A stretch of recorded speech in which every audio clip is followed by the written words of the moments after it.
Ladies and gentlemen, I think we'll start, if that's okay. This is a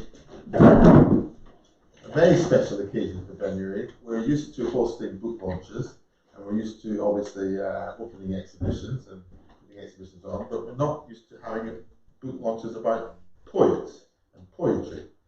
But in this case, of course, we benefit from the fact that Boris Lurie was a remarkable individual, under anybody's analysis, and he was known best for his art, but then a whole new side, certainly for, as in Ben Lurie, has evolved in recent times in terms of his writings.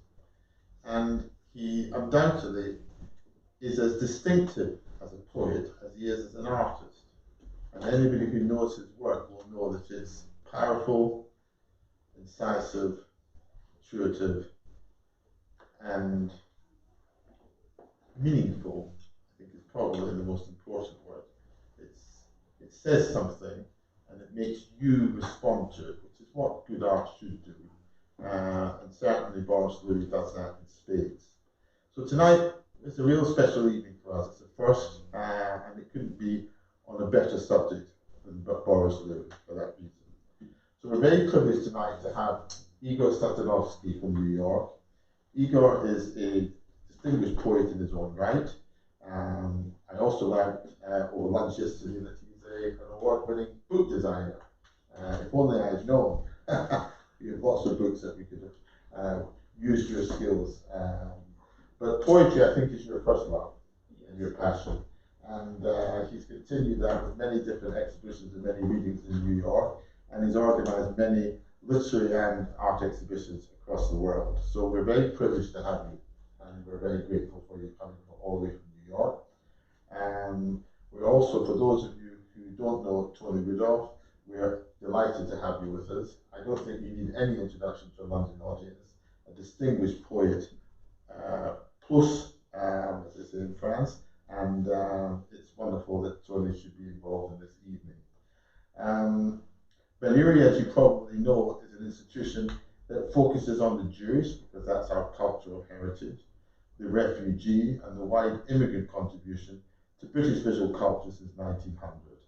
That is our focus. That's what we do. That's what we've been doing for 20 years, and that's what we'll continue to do, with the Lord's help, for another 120 years. We're at 1915, 2000, we're 108 years, 109 years old. So let's do another 109 years and then we'll worry about the future after First get to 120. First get to 120, you're quite right.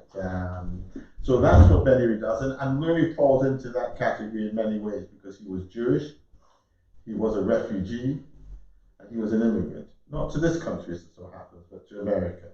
But nonetheless, the universality of migration is what Ben Lurie is about, and Lurie falls into that category. And so it really is a great honor for us to be able to host this evening for really a remarkable individual whose contribution to British, to visual arts in total, to modernism, I think will long pass the test of time. I think people will be talking about Lurie in 100 years. Hopefully they'll also be talking about Ben Lurie, but so I think we'll go for both. Can I introduce Igor? Would you like to say a few words, please, about Boris? Yes. Thank you very much indeed. Thank you.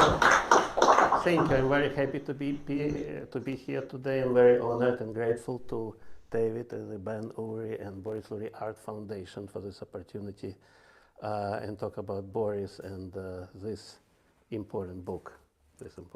Yeah. So I just want to talk because Boris is probably rather known in the UK. I want to talk a little bit about him at large. He was born in Leningrad, Russia, basically a few months after St. Petersburg became Leningrad. And his dad did quite a bit of business with Bolsheviks before deciding that new economic politics of the Bolsheviks will soon run out and he better make his exit. So he moved his family to Riga in Latvia, and he decided that he will do more business in Germany possibly. So he sent his son Boris into German school in Riga. And that ultimately saved both of their lives, because then the Soviets came, and then in a year the Nazis came, and they ended up in Riga Ghetto. And tragically, men and women of the family got separated, and his Boris's grandma, mother, sister, and first love both perished in Rumbula forest massacre by Nazis. And man, him and his father, ended up going through a number of for 3 years, they went through the Nazi concentration camp system, went through some worst camps imaginable. And because Boris could speak and his dad could have a little something saved and hidden somewhere, they could talk to guards. And when two doors open, and one was extermination camp and another one was war camp, they could talk to guard and give him something and exit through the right door. And it's still as a miraculous that they, they went through Stutthof and outside camp in Auschwitz and Buchenwald, sorry. And it's rather, and some others, and it's rather miraculous that they were to survive and were liberated by the Americans. And after the war, they came to America, where Boris's sister was able to escape. The only female member of family who escaped ended up in America. So they joined in America in '46, and at this point, Boris set his mind on being an artist.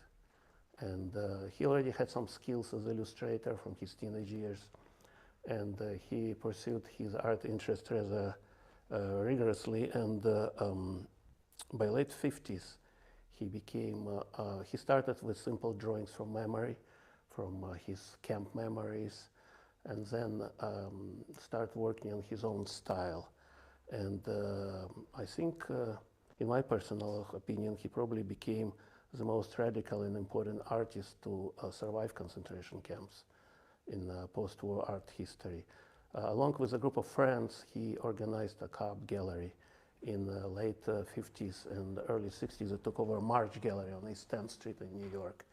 And they created a number of truly confrontational, political, social engagement art show that dealt with issues of genocide, war, nuclear threat, racism, feminism, female rights, and all that at the time where people wanted to move on and celebrate life, pop art, but Boris could not possibly move on that way.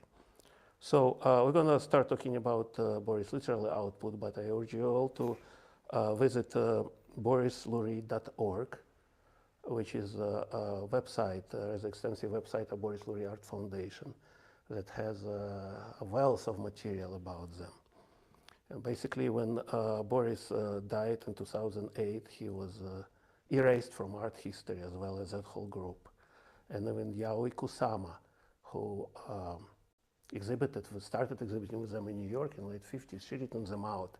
They're nowhere near her autobiography.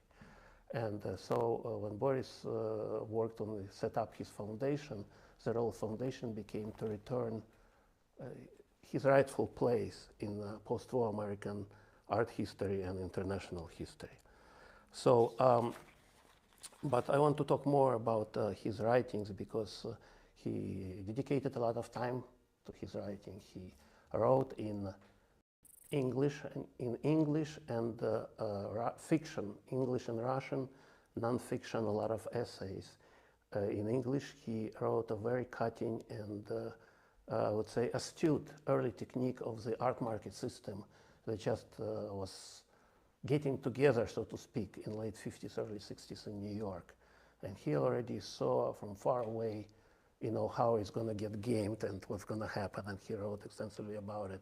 It's a great essay that at some point years ago actually translated and published in the Russian language magazine that I was editing for a while.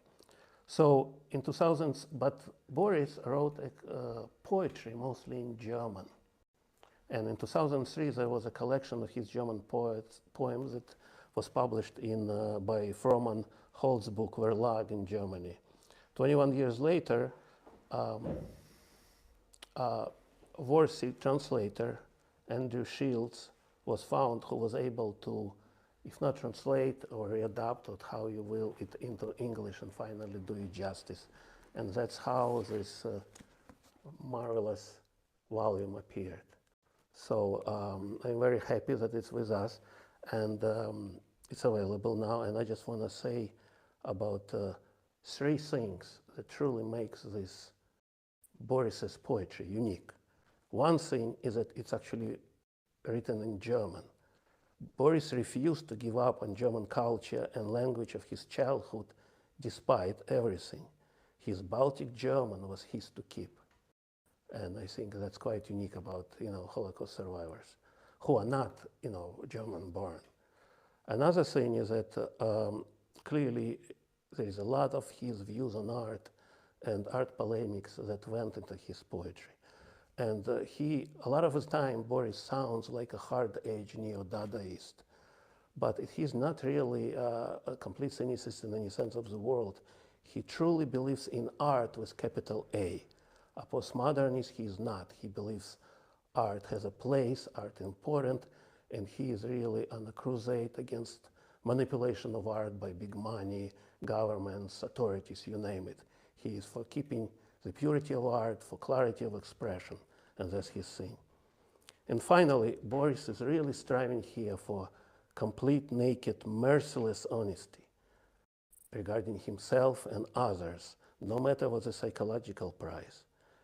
No matter where he lived, he became mentally a lifelong citizen of KZ, as he calls them, concentration camps. And you'll see it never really let go. That's it for me. Okay. I'm going to read a text I prepared. The factual details come from, guess where? Google and relevant websites. And I've tried to input some of my own thoughts, and then I'm going to conclude with a selection of the poems, and then hand back to Igor, who will read his selection of the poems. We both made independent selections, and we didn't overlap at all, which is a good sign. It meant that there wasn't the same 6 poems that we had to read. Okay. Boris Lurie was a one-off, a survivor along with his father of 4 years in the camps, ending up in Buchenwald. He later became a millionaire. You can raise your hand if any of these facts are incorrect. He was a significant painter and later on turned to poetry. Lurie was in his own way a beatnik, a professional contrarian inside the tent, and a member of the awkward squad all of his life, somewhat like his contemporary Allen Ginsberg, with whom there were affinities. Jewish lamentation, outspoken rhetoric, anti-war, etc., and certainly some personal contact. He reminds me a bit of his slightly older contemporary, the Israeli writer Yechiel Denur, better known as Katsetnik 135633, that was his camp number, who was often accused of pornography in his writing, but I would argue deployed the conventions of pornography for artistic reasons, as did Lurie, which is a very different matter. A neo-Dadaist, Lurie co-founded the culturally and politically radical No Art movement in 1964. No Art was a great pioneer and precursor of more recent political trends in art, and had he been younger and lived beyond 2008, he would have been in the barricades in the culture wars of our time concerning race, neoliberalism, and gender. He, painter and poet, would have been active in conceptual art as well as performance art. He was never a quote-unquote pure creator, unlike, for example, another survivor, Zoltan Muzic, whose agenda as an artist was solely to record. Other arts with affinities to his territory were the later works of his slightly older contemporary, Philip Guston, and the grotesque figures of the earlier Bruno Schulz and the radical Viennese artists. Translated by Andrew Shields, this handsome book contains a large selection of Boris's writing in verse and prose.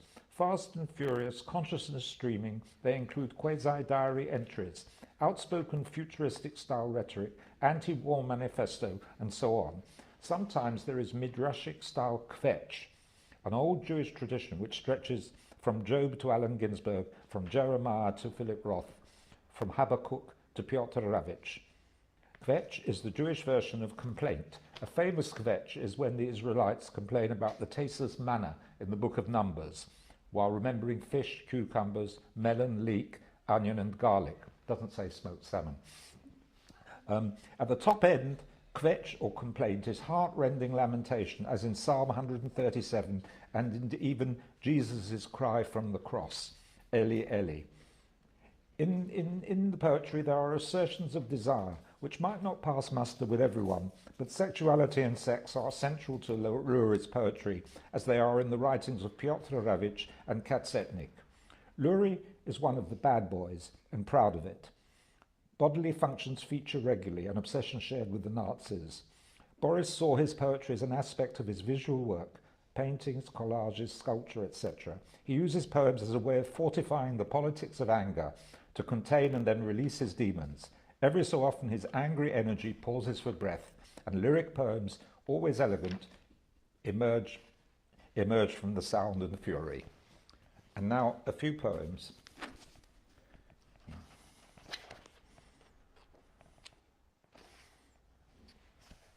This one is, I think they're all dated. This is dated August the 3rd, 1997. Absolutely after. That's not the title, it's part of the poem, isn't it? Yeah. There's no separate title. Absolutely, after Peter Weiss's Auschwitz reading, I have to eat ice cream. Where was I? Was not there, was elsewhere. How can anyone have been in such places at all? I was in some places where ice cream eating wasn't allowed. Now I can't sob into my ice cream anymore, and out of Auschwitz, ice cream sons have grown.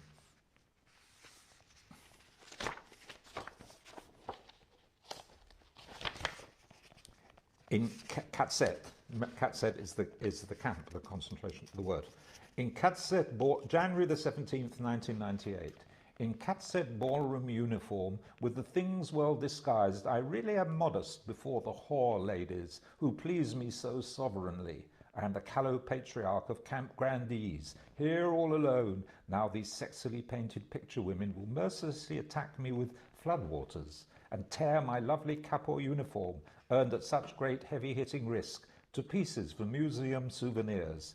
So who are these innocent girls staggering here as prostitutes? It's not like I invited little children to this procession.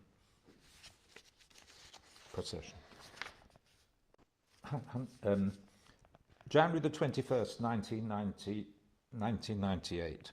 What I'd like to eat today is a chicken on the apple tree. Does he say it to me, whisper it sleepily into my ear, his lordship, the Dadaist, Monsieur Marcel Duchamp? Whether I need him only as the lid of my own riddle box, just to finish torturing the riddles with histority, legitimism for the last solution, not to walk under my own steam through the grand riddles of life on my own flat boy feet. Comrades of the silent silence, the whispering has more. No ears, the puff of air has bow legs, the twitching must uphold his. The tendons may not be torn as wreck wood.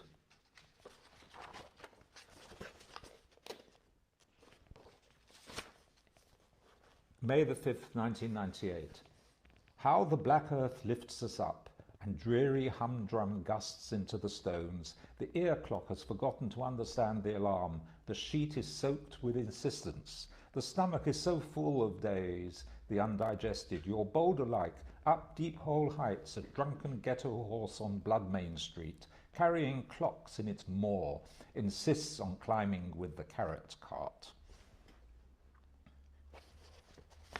The next poem, I think, was inspired by a famous Yom Kippur prayer called Ashamnu, which is the collective confession in which the entire congregation confesses to all these terrible sins, whether they've done them or not. It's kind of odd, couldn't be more opposite to the Catholic concept of the confession. I won't say it's better or worse, but it is different. So the whole community, the tone of this is a little bit. August the 22nd, 1998. The heroic deeds that I did not perform, the horrible deeds that sadly I did not commit, the masterpieces that I, a son of Soutine, did not pull off, the doubts, the musings that I did not bury in desk drawers, the essence that I could not make re-blossom, and what I could not resurrect. Touch wood, for the smitten hours all around us, until we live again, strudel from the Alpine hunters. 4 more.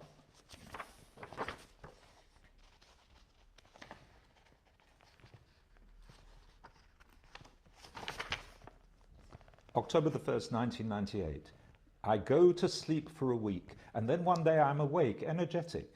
Isn't it so even in sleep the universe turns? It was already drilled into the old Jews, communists, that you only have to work to have the chance to serve God.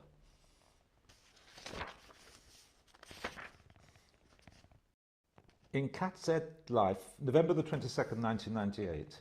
In KZ Life, the only Jew stands out, a tall, gaunt young man, darkly towering the pillar up to its lower upper part, and no longer black-bearded in the tumult of the turmoil of the Stutthof barrack washroom morning, rocking, even perhaps with straps round fingers and hand and left arm, bump on brow. He prays alone. That's a reference to the phylacteries, the tefillin, that Orthodox Jewish men put on their heads and arm.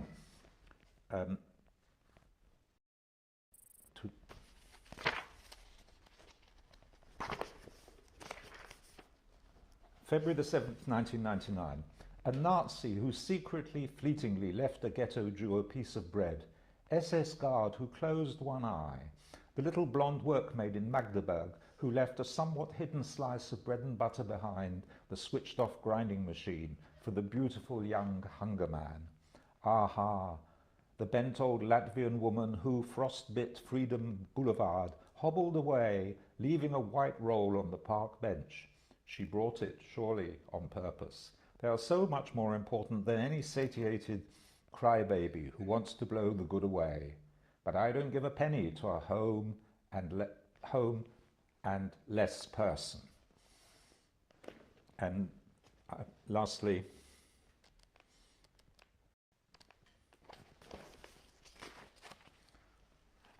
May the 28th, 1999. The windows are bequeathed, the night is eternal, the air infernal, with ghosts of hovering spectators, with what might now happen next. Alone together in the Baroque postmodern song chamber, murmuring with air conditioning fur trophies on the chaise longue, and from afar the dog life sniffs, scents of perfumed, sweaty tiger flesh.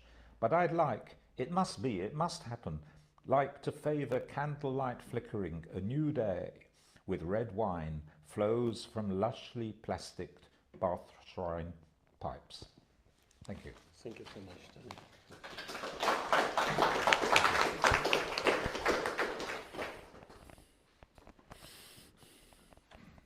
This is the earliest poem in the book, written in 1955. And I'm not going to be chronological here, but I'm just going to start with the earliest.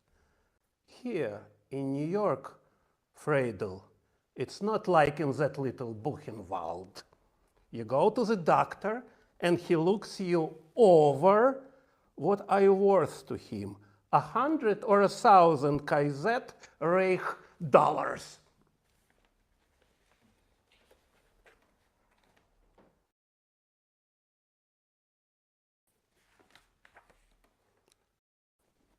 The deaf Goya shouts into my ear, whispers, "It is verboten to paint beautifully. It is stuffy to keep the slow enjoyment of inspiration to yourself. You should enjoy black ravens."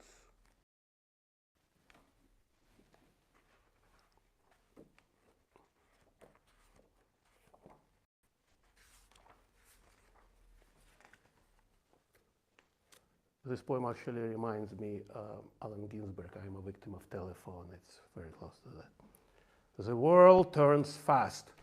I protest. It's already 3 and I'm still sleepy. Can you puff your retreat more slowly on the calcified tracks. The telephone shaves too fast or grimly doesn't ring at all to everyone who is already sleeping alive, and not because of age. The cute babies snore Hollywoodiest.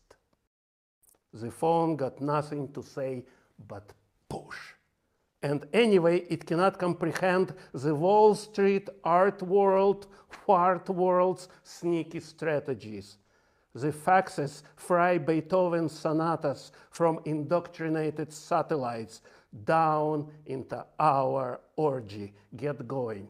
Go away.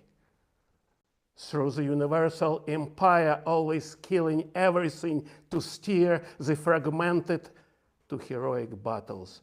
Hey, world, you've got time. Do it slower, like in the nursery.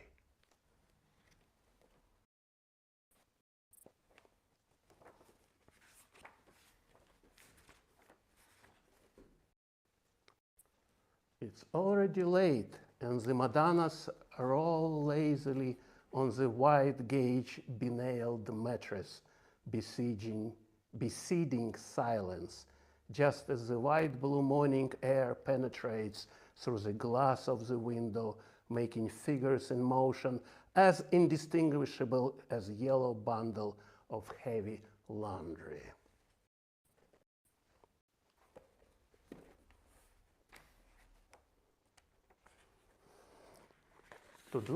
Today, I would like to think about nothing at all. Just listen to water pipe music. Eat the circle of a heavily buttered bagel and not let myself be pushed by freedom. The sheets are still clean. My body hears a command to wash. And the sun isn't hot today. It is the Shabbos, and even my head is tied up. On the seventh day, they shall rest. Everybody swallowed, their tongues salted, even the brilliant, progressive, evil minds.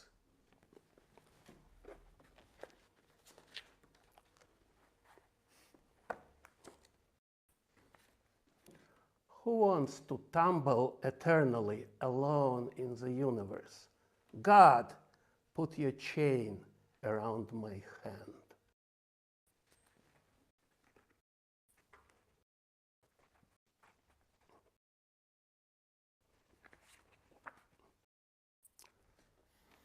All of life like a bad dream about consolation, too painless to erase.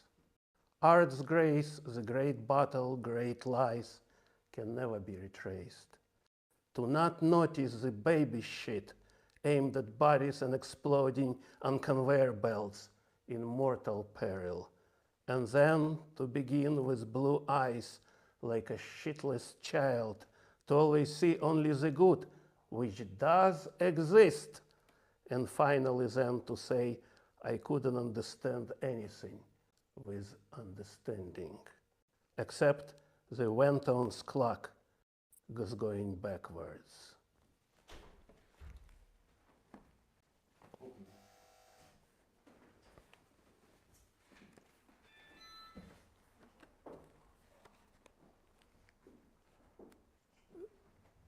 From 96. The true skill of herding the ducks. The smoke of the little arumbula wood is worldwide, all around the world. And whoever wants to notice hence many hidden little ritual flames, place sun-spotted on what was New York, the little wall.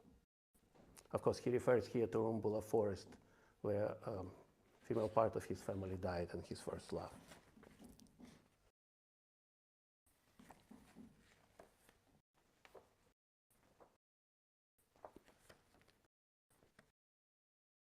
The battle is coming to an end. Yes, with winners and losers. Losers celebrate the loss, a little rethinking. Liberation! Winners brood about how to not be beaten by their victory. What can they immediately create?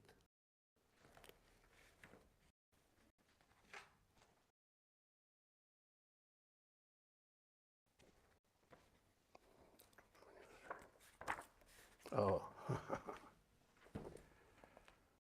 Be careful about becoming too close to Jews. It might still someday be expected of you yourself, to risk your head to hide them.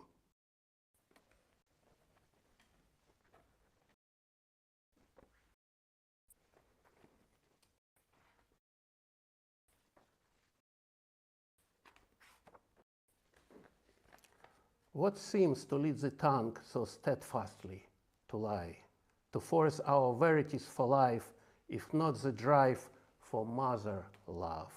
Something steady, marked by propaganda.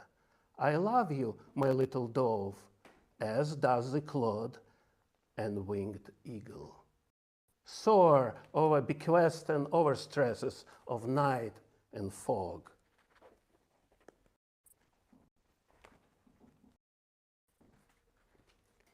The heroes don't know when they're beaten, nor do they know the beaten still exists. Death is good. He brings us roast goose, forbidden bacon, and smoked Riga salmon. So buttery. And in the wiped out ruins of Magdeburg, in the cellars he spared, he feeds us for days on end from conserved life. Then he says, so belatedly, well, give it back.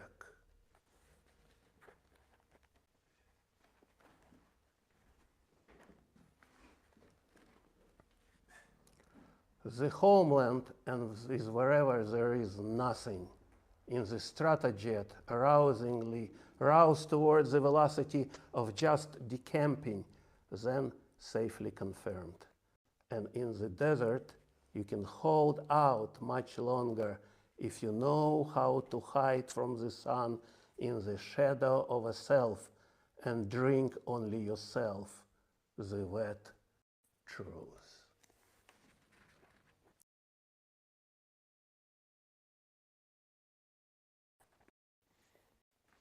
Oh, there is one. It's quite interesting, I thought. Somebody.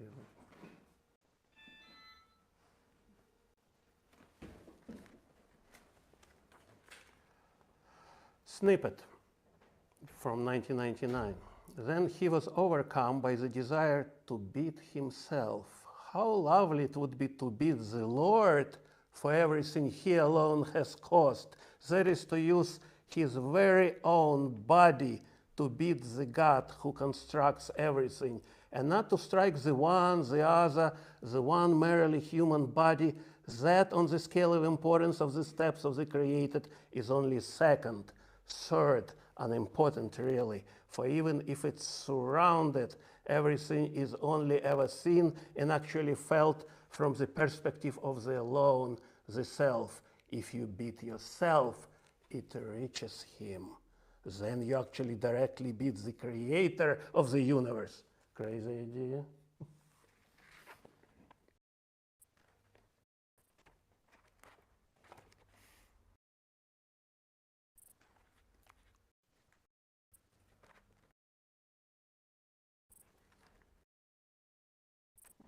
When the artists who sell the ardent love of every Tveri choose completely content with no fury at all, without feeding at all, whoever evacuates his art.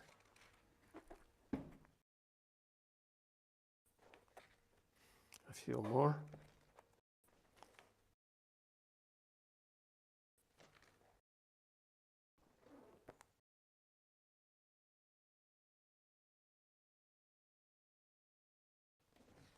The pin-up girl exhibited there is sticky with her own not for sale.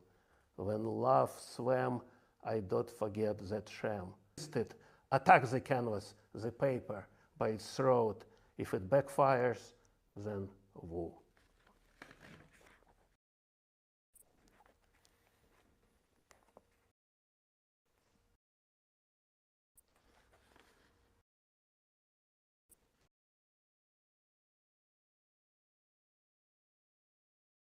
In forest and factory woods, self-observing life passes.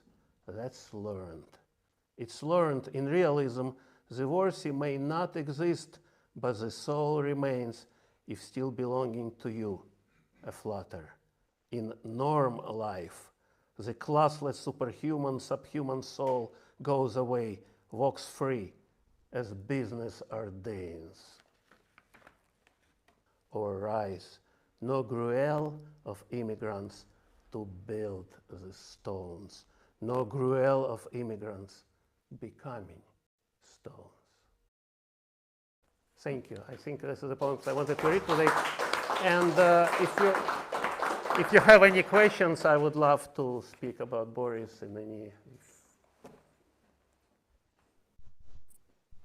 Any questions? I just, oh, no.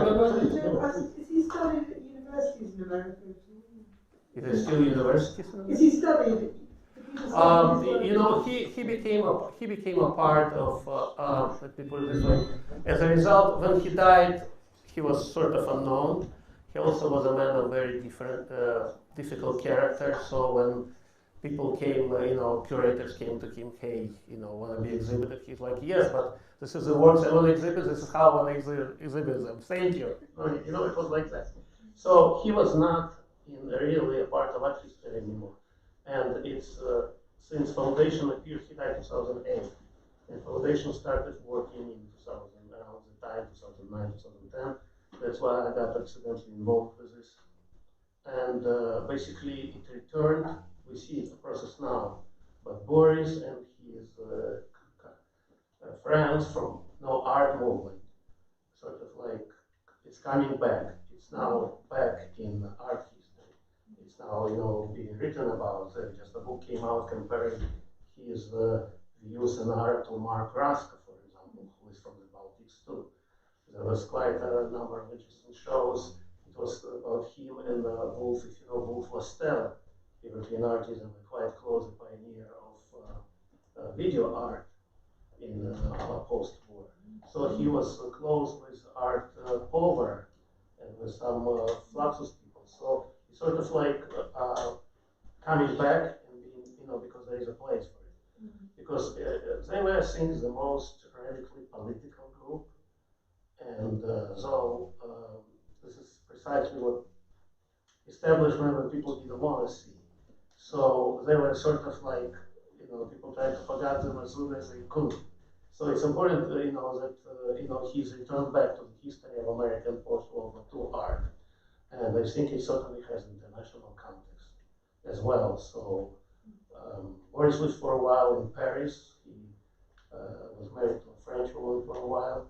Him and his friends had a very successful tour in Italy in, I think, 60s, which was greatly attended. It was not a commercial success, but it created, their work created a big stir. And certainly, I think it's an important part of post-war history. So, and Foundation did a large number of international shows. I was lucky to help with some of them. I helped to do a show in Berlin, Jewish Museum of Berlin, which was a fantastic show with over 200 works. It was 2016. There was a show in NZ House, which in Cologne, 2013, which was actually headquarters of local Gestapo in Köln. And in that place, we created the show. I brought Boris' work, and there was absolutely fantastic feedback. Actually, there is on YouTube, you can find a video of me speaking there with a German translator. And people were coming, I was talking about this wound between German and Jewish people and how it wouldn't go away. And people were coming me, and it was like unbelievable opening and thanking me. And sort of like we irradiated the place with Boris's art. But Boris never intended to be really a Holocaust artist. He wanted to be contemporary art. It was really about art for him. It was just like one of his topics, but he didn't want to be viewed so narrowly as that. So yes, he studied. Now there was now a very interesting book and papers came out, research papers, articles, catalogs, which were involving a lot of academic study, which very interesting scholarship. Please, yeah, just might be a daft question, but you mentioned that he wrote in German. Yes. Did you write all those poems in German? Yes, this is translation. All this is translations translations translated by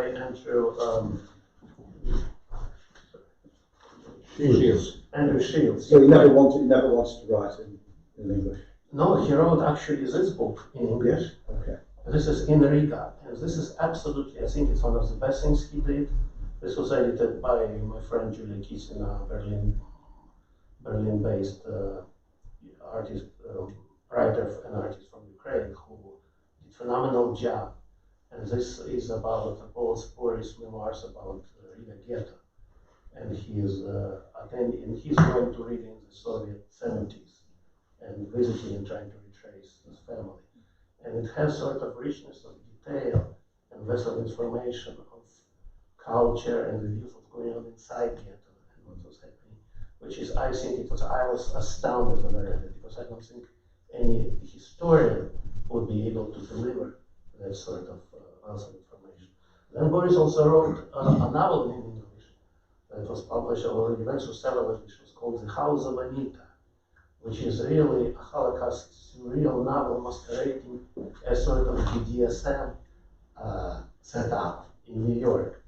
And that one actually went through one of the co-editors of Russian translation. And it made a big stir in Russia, actually, culturally, in around 2016, 2018. It was a big eye-opener.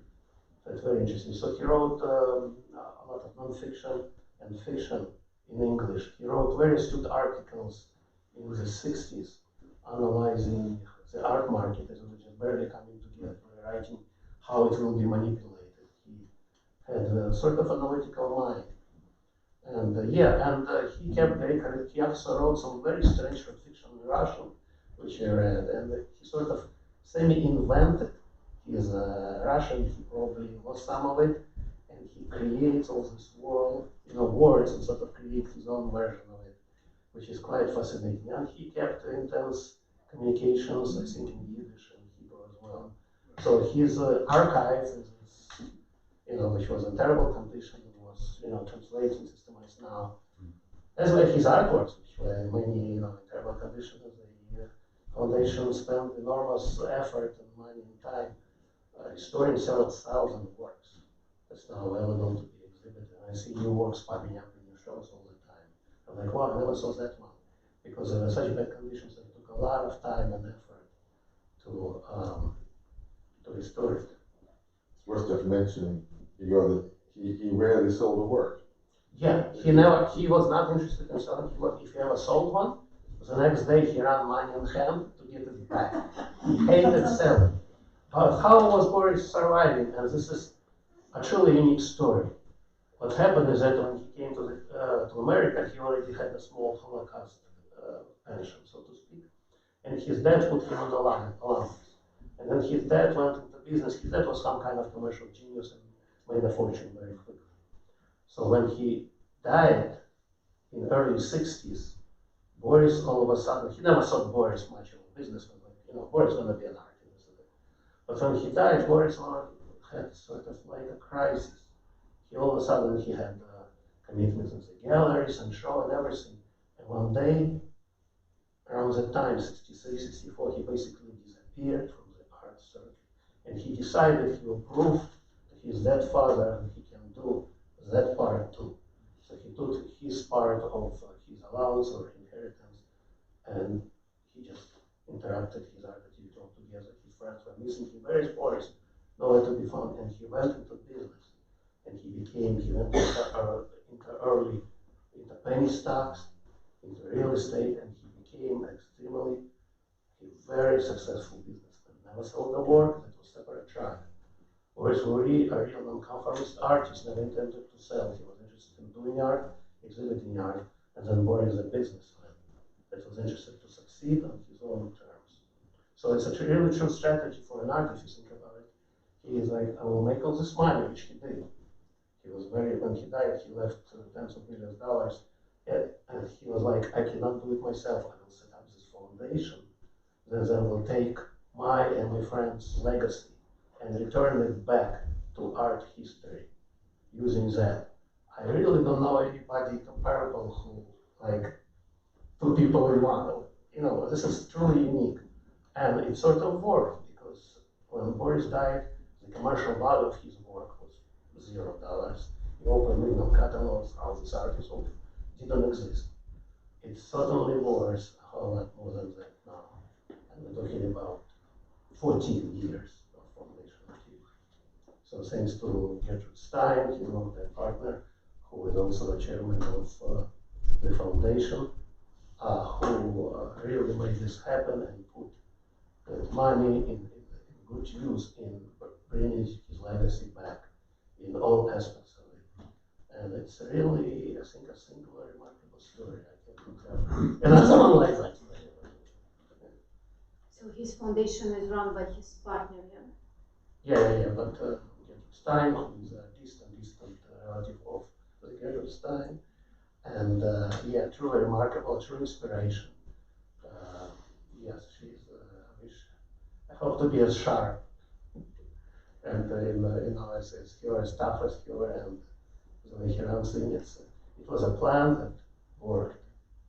And Boris, I don't think Boris himself was so good. He had many talents, but I think originally he surrounded himself with people when he was around organizing it, which were not in war seeking, have his interest in part. And it took some tough cleaning up, sort of like to the foundation of the road. How many years did he spend in business before going back to art? I think a decade, somewhere between 63 to early 70s. And then he was lucky or farsighted, or you name it. I think there are some poems that show his foresightedness. That's like they're written today, right? The same way he got into early cell companies, WorldCom, cell companies, he got into real estate. And but if you met them in those years, you would never know. You know, he hanged out mostly with Russian immigrants and Jewish immigrants, Soviet immigrants in New York. And by meeting him, you would never know. There's this man of Wells. There are documentaries with him, and he shows apartment, which he turns into something, you know, his works, like writing in the corners, and it's all full with stuff and papers, whatever. And he looks in camera and says, I can't help but just how I live. Like, he bought an apartment, he filled it with works and all this stuff, and then he had like to close it and get another apartment, because it's like a couple of years, it's you know, it's inside me. I can't, you know, reform and do anything with me. It was, you know, a part of who he is. He was quite contradictory and interesting man, I can tell you that. He was very sharp in the sense of his views on art, society, the art system. And, you know, it was very getting together. There's a remarkable book by a British historian with the history of New York art market. I don't remember his name. I think it's called The Rise of Art Market. And it shows how New York changed from 40s to 70s, how every decade it's doubled, but for European artists that were coming, escaping the war in New York in the 40s, if they didn't have support of somebody wealthy but had a very hard time, there was very little of traditional, you know, contemporary art market in New York to speak of. So it was a very interesting time. And so when Boris entered, he had a lot of, it was a very interesting time, and he exhibited with some very interesting people. And of course, he's encouraged to go and read about his artists that exhibited with him, which is, you know, Sam Goodman and Fisher and people like that, Stanley Fisher, and Yao Kusama started with them, and Warhol would pass by and run into, you know, March Gallery and see what they're doing, and it was there was actually a show dedicated to East 10th Street in New York recently.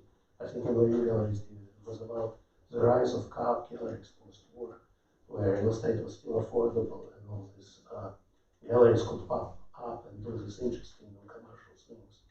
And that was, you know, that what became the backbone of the innovations happening out of art in New York. But Boris was, you know, opposing pop art on one hand. He was in constant dialogue with pop art and abstract expressionism. And there are certainly things that he borrowed from both movements, but he was staunchly opposed to, pop art was about celebrating all these greats in America, becoming with mass production and everything. Boris wanted to talk how it's also a trap, how it's also damaging to human psyche. And the abstract expression is that we're talking about these deep and interesting things, but when Boris looked at the canvases, he could not see anymore the real human engagement of it. There's all these things are happening.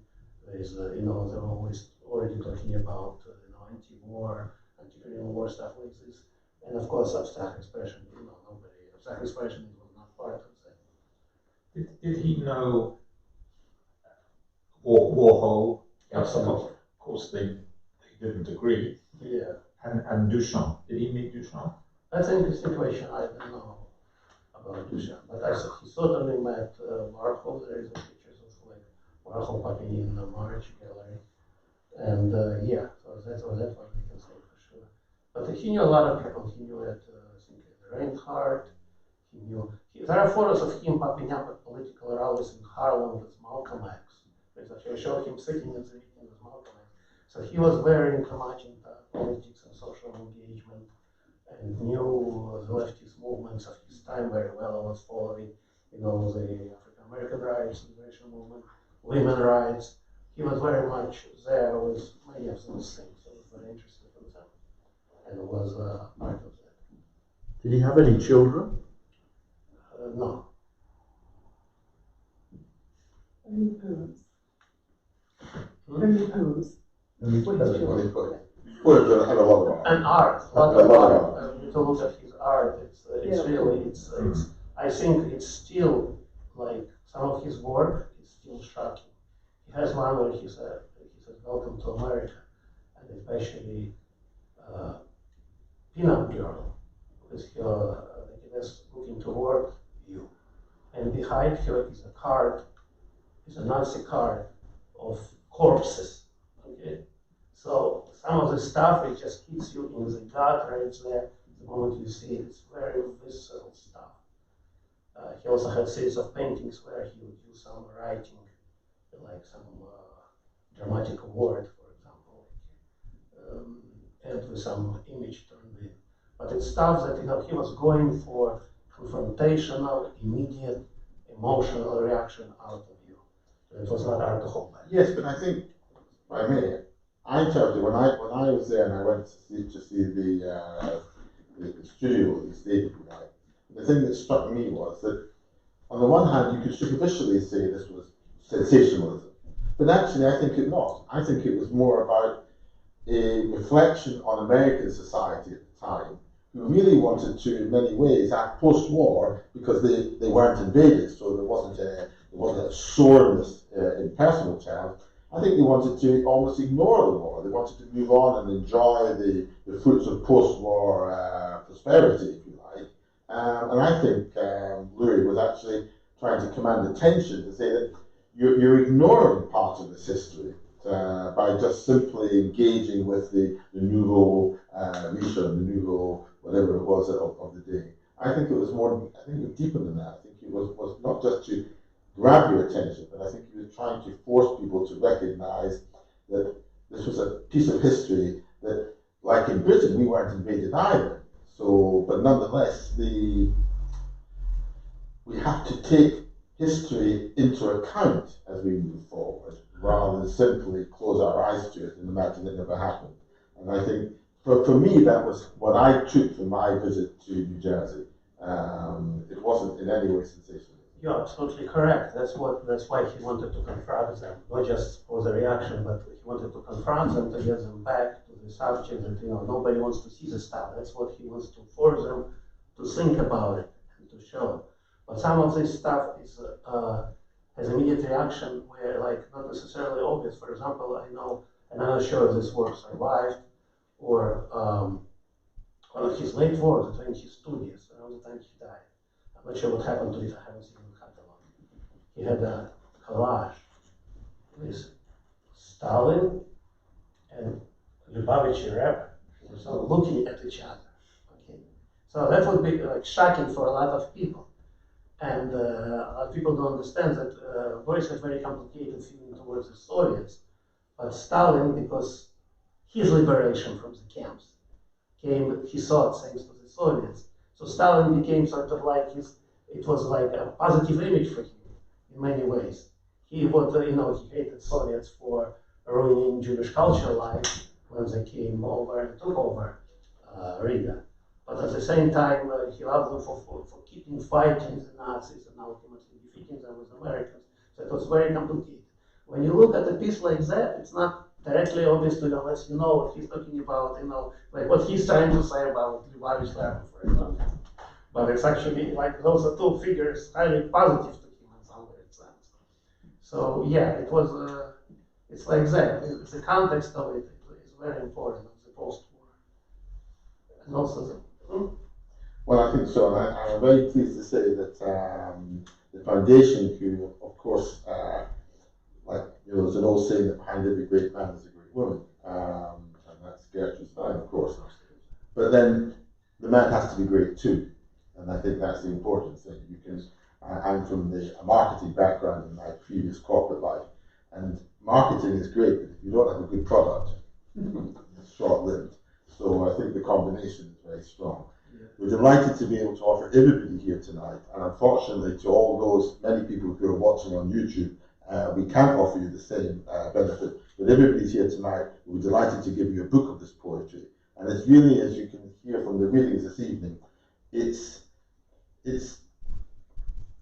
tough, but it certainly makes you think, and it leaves questions all the time. At the end of every poem, there's always a question that is as relevant to us as it is and it was to him. So can I wrap this little part of the evening up? Because I want to thank Emily, our virtuoso violinist this evening. Watch your television screens. There will be one day there will be in the Royal Albert Hall, there will be a vista going through the orchestra, and Emily will be there when she graduates from her music school. I want to thank my colleagues at Pennings for helping put this evening on. I want to thank my friend Julian, who's here, who's a work experience from the school in New Cross. And that's something that we do regularly here. We encourage young people to come in and get a feel for what it's like to work in the gallery rather than to walk around it. But more than anything else, I want to thank Anthony Rudolf for joining us this evening and bringing his expertise and his knowledge of the subject, and to Igor for coming with Marta from New York. We welcome you both, and we thank you so much indeed. We thank the foundation, and please go on to borislurie.org. His art is as interesting, if not more challenging, even than his poetry. And leave it at that. Thank you very much indeed, everybody.